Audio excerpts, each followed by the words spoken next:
lot of people come in and they ask, what's up with the LM? And as you can see, Dusty right here has the LM. I think this one is gray, silver? Yeah, silver.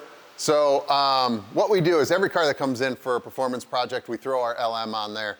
A lot of people don't know what it means out in the public. It's become more recognizable now, but really what we like to do is only put stickers or things on cars that have actually been client cars. So, you know, we have a lot of requests for decals and things like that. We just don't pass them out. It's one of those things like locally here in West Michigan, and we obviously have them in Florida, Tennessee, Texas. So it's kind of cool to see them show up online. But all of the guys kind of end up running into each other, whether it's at a Cars and Coffee or something like that, but they see an LM and it just starts a conversation. So I think it's a cool little way for guys to recognize other guys that have been here at Label. And then there's a lot of like, I would say, synergy between like our groups and clients that get together. So the LM is just one of our little touches that we put on the car while it's here for the project. Most clients choose to leave it on. They have the option of removing it. Obviously, we don't require anybody to leave it on. But today, we've got a new project started off. It just delivered from the dealership here in Grand Rapids from Sharp. This is a 2024 X6M competition. Justin and I are going to get the LM on there, and then I'm going to tell you guys a little bit about what we're doing with this car today.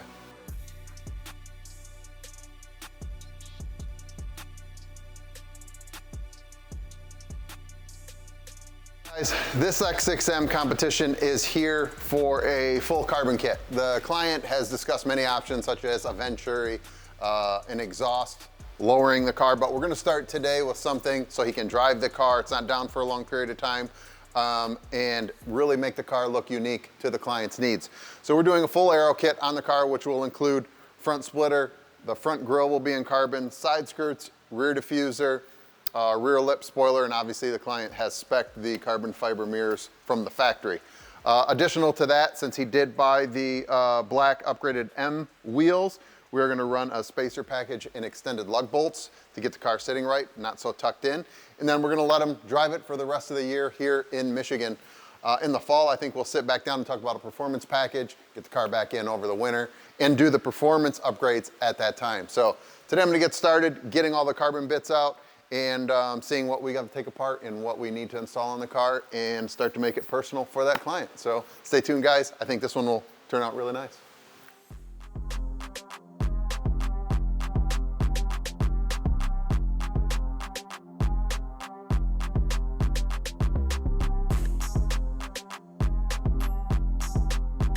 So we've got all the carbon opened up and laid out for you guys to see. Obviously we've got the side skirts, side grille trims, front grille trims, rear diffuser. We have the trunk spoiler on the car and also the front splitter. Now a lot of people look at this stuff and say it's a pretty small carbon package. In the world of carbon, it's not really small. There are a few more bits that we could do, but this I think will really complement the Davek gray and give it some contrast as opposed to strictly the black, especially when the car goes out in the sunlight. I think the client will really like the change, and also the side skirts, front splitter, the little change on the diffuser adds another element of aggressiveness that I feel like the car is lacking, especially in the X6 with the sloped back. And then when we put the spacers and extended lugs on, it'll make it a little more beefier as well. So I'm excited to see how this X6 comes together. We haven't had one in yet. This will be the first one, but I'm going to get to work disassembling and getting these new carbon parts on the car.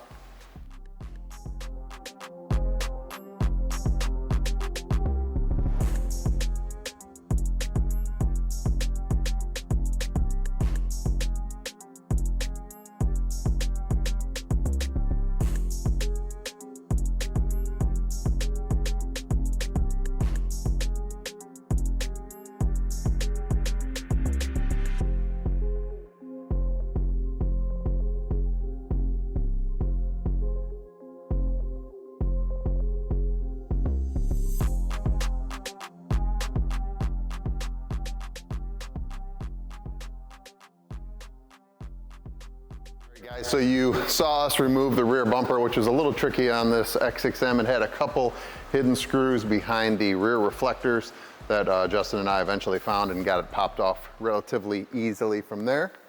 But what I wanted to show you guys is on the factory diffuser. So the factory diffuser uses all of these pressure clips. They've been around for years. And the carbon diffuser comes with the same clips. The problem that I have with carbon diffusers is very rarely do companies put the attention and detail into these pieces. So if you look up close, these little tabs here are quite big on the factory pieces. Well, when they make them out of carbon, they're usually a very flat piece, probably half that size if we're lucky, and very rarely does it bite the way that we need. So like on the Corvette, they have a mechanical implementation that goes in there, clips in there, holds it very tight. On these, we do a little extra step to make sure they sit the right way, they're properly installed, and that they have enough pressure on them. We also have to remove these sensor brackets. So you can see these were plastic welded to the factory piece. That's what holds the sensor. We'll go over to the new piece and I'll show you guys what that looks like. Here you can see, as we were fitting things, we knew that those pressure clips were not going to hold the way that we wanted them to. So what we decided to do was clip them all with our clamps. And then I came back through with urethane, the urethane we use for all of our installations, and made a perimeter around those clips. Now, what else we did is took those sonic welded pieces. If you come right in here, you'll see we actually urethaned to the faces, and then I put a little dab around so that they're fixed in place. We also adjust the gaskets so they're centered properly inside of the rear diffuser, and then we can pop those out and do anything else that we need to, like the standard diffuser. Now the question that we get from this point is, well, how do you remove the rear diffuser? Well, very rarely do you have to remove the rear diffuser unless it's an accident. And in any of these custom applications, I always tell the customer, we install so the part goes on, looks good, is not gonna fall off, not gonna rattle, it's gonna operate.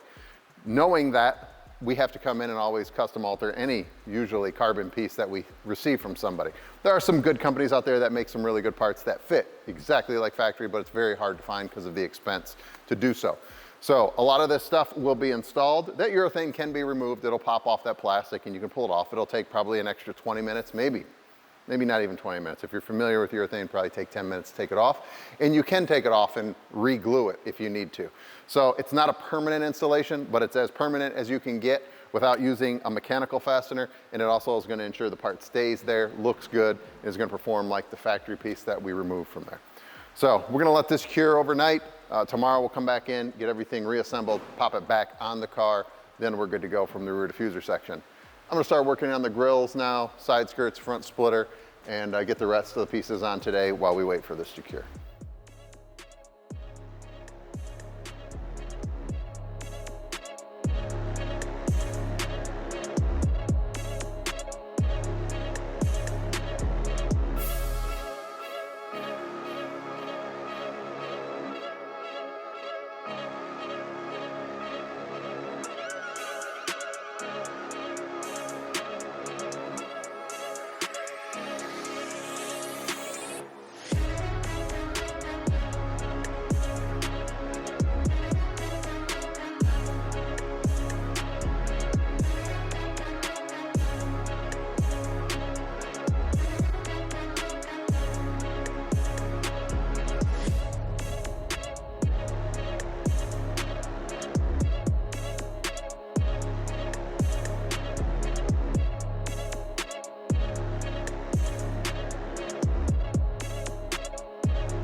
All right, guys, we're getting close to finalizing our carbon kit install on this X6M. But a couple things I wanted to do right now is, as we pop this front grille in, show you guys some of what it takes to install some of these parts, because everybody advertises and sells things as bolt-in.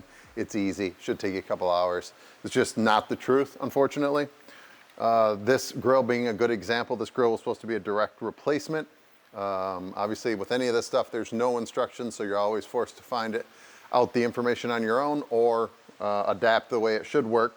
So in this particular case, they did glue another center section on the inside of this grill. Well, it didn't match what the current styling is on the brand new X6M. So in order to make this work, we had to cut out the piece that came inside of this grill surround. And then we had to actually take everything from the factory grill and mount it and glue it on the inside of this carbon grill, including our camera housing, because that's a different size.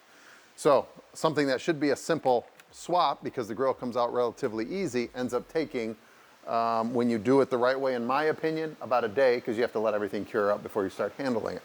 So I'm gonna put this piece on right now, and we can take a look at how this fits, and hopefully it looks good. And I'm gonna show you some other stuff on the car.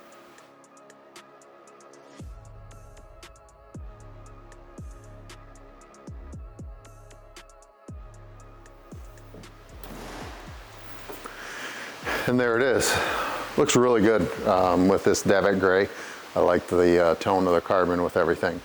But obviously, you guys, you can see we do have the front spoiler installed. You probably saw us putting that on. And also on the side of the car, we do have the side skirts installed and the side grille embellishments. So all, I think, looks really good, except I'm gonna raise the car now and show you what most people won't show you, which would be the underside or the installation. The reason why I think a lot of places won't show you how it's installed is they're not really too proud of it. I'm not saying that we're better than anybody else, but our methods have been proven. They're long-term, they're factory durable, I will call them. So if somebody's getting in and out of the car, they kick the side skirt, it's not flying off because it's double-sided taped on. And I'll show you guys how we have these affixed to the car. All right, now that we have the car up, we can get under here as best as possible and show you guys some of the installation. Now, before I show you any of this, I want to show you guys, as we put this in our miscellaneous hardware bin, here's what comes with these kits. Yep, you see it right. Those are Phillips. This is what a lot of manufacturers will send you. Now, I don't know about you, but just putting a Phillips into a plastic panel doesn't seem like it would hold up along with double-sided tape. So what we do under here, so you'll see we use these pop rivets. So these pop rivets, we've created holes as close to the front edge of the lip as possible to make sure that we've got maximum bite at the edge, creating that rigidity. Behind that, all we did is we reused our factory fasteners and marked all of the factory mounting locations with a paint pen, and then came back in with our factory 10 mils and affixed the backside of it to give it full bite all the way through the backside. So now this front splitter is as rigid or more rigid than any factory piece would be. To me, gives good peace of mind. You don't want this thing flapping in the wind. Even though this is an SUV, it's still a performance car. It can easily go 100 miles an hour. You don't want something to happen to the client's car. So after we moved on from that, which that was obviously supposed to be a quick bolt-in install, that took probably 2 hours, 3 hours of both Justin and I working along this edge, drilling, tapping, making sure everything looks good, getting it fit right, and then moving to the next step, which is our side skirts. So the side skirts are pretty cool. They're pretty standard in design. They have a pass through here, so the light, the illumination for your footwell can come out here, and you can see at night, except the same problem here is they send us Phillips and no double-sided tape. And I've seen people install these, double-sided tape close to the edge, Phillips on the back. First time their kid or somebody jumps in, boom, they hit that, it flops like this, and that's pretty embarrassing if I'm the shop that put that on. So when we go underneath, we use the same method that we use on our wide body installs. So you'll see our large pop rivets all the way down the entire length of the skirt.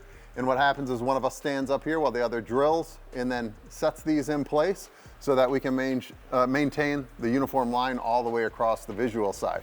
And then all we used is there you see their little Phillips. We use them as placeholders while we set our rivets. And in the meantime, we can keep these on the back side just to keep more rigidity. But you could see there's no way these are coming off. The only way they come off is if you rip them, split them in half. And then at that point, we've got a whole nother problem. So overall, very happy with the way the side skirts went on. It's clean, everything's matching, looks good. The diffuser, well, you guys saw us work with the diffuser off of the car. Again, This is one of my pet peeves, although I always like the outcome during it. It's very frustrating. But essentially everything had to be somewhat adjusted, glued. Factory clips won't work in this situation because we showed you how those affix.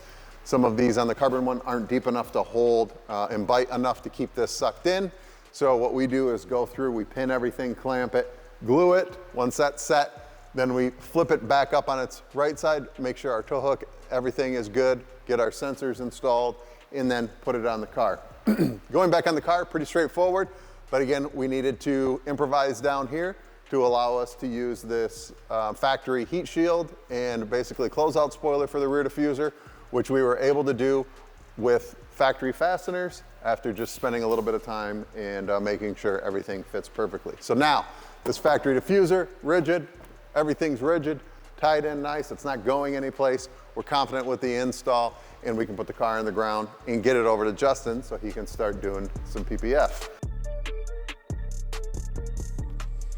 And there it is, guys, our 2024 BMW X6M competition package complete. Justin just got the PPF put on the car, so it is looking great. This Davit gray, if you see it up close, and I'm sure Evan will come in and show the way that this metallic lays, is actually super cool in the sunlight. You don't really see that aspect in the shade, but in the sun, it really pops.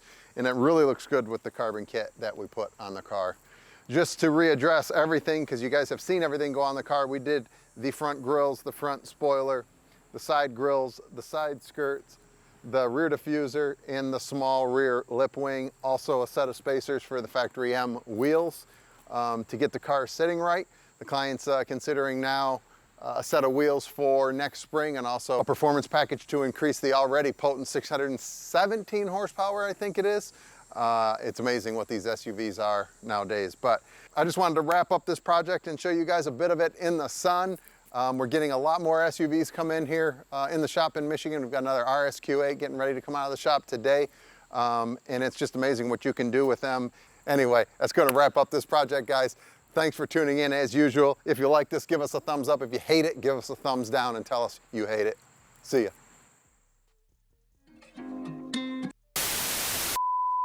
With them and a few little tweaks, how it really transforms the car from just a standard pick-me-up-at-school car to a fun, almost sports car, aggressive-looking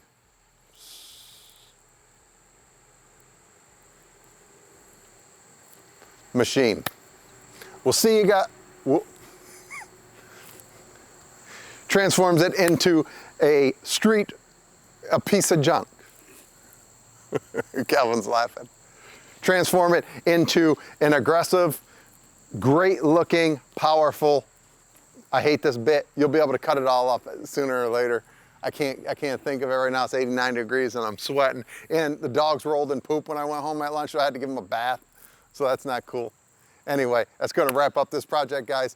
Thanks for tuning in as usual. If you like this, give us a thumbs up. If you hate it, give us a thumbs down and tell us you hate it. See ya.